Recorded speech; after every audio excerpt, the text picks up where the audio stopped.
Hello guys, आज हम बात करते गंगा के बाएं तट की नदियों के से मिलने वाली नदियों के बारे में। इससे पहले मैं चैनल पर गंगा के उद्गम स्थल और उसके दाएं तट की मिलने वाली नदियां और उन नदियों पर उपस्थित बांध के बारे में भी बताया था।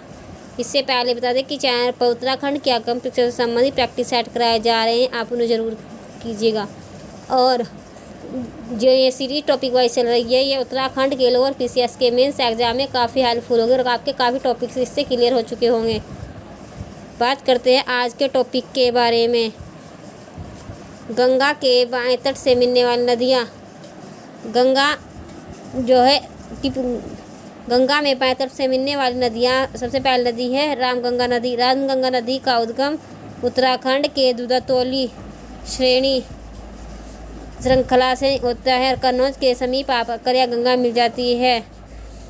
गोमती नदी यूपी के पीलीभीत के पुलर झील से निकलती है। एकमात्र सहायक नदी है जो माले से ना निकलकर मैदानी क्षेत्र से निकलती है। गोमती के तट पर लखनऊ और जौनपुर शहर स्थित हैं। घाघरा नदी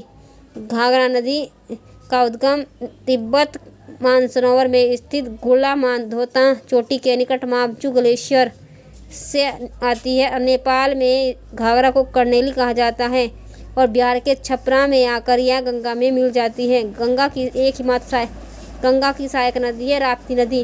राप्ती नदी का भी उद्गम मानसरोवर झील से ही होता है। गंडक नदी का उद्गम नेपाल हिमालय से होता है। नेपाल में गंडक को शालिग्राम मैदानी भागों में इसे नारायणी कहा जाता है। आर्यों का पूर्वी छोर गंडक नदी यानी पुराणों में इसे गंडक को सदानीरा कहा जाता है। गंडक पर ही वाल्मीकि नेशनल पार्क है जो बिहार में स्थित है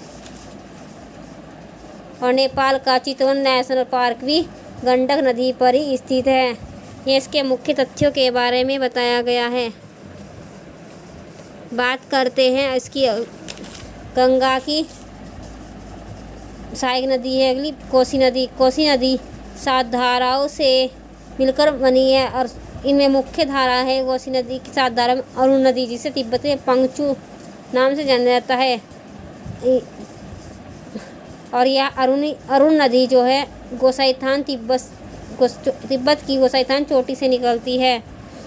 कोसी अपना रास्ता बदलने के कारण कुख्यात है, इसलिए बिहार का शोक कहा जाता है। महानंदा नदी यह भारत में गंगा के बाएं तट से मिलने वाली अंतिम सहायक नदी है और महानंदा का उद्गम दार्जिलिंग की पहाड़ियों से होता है।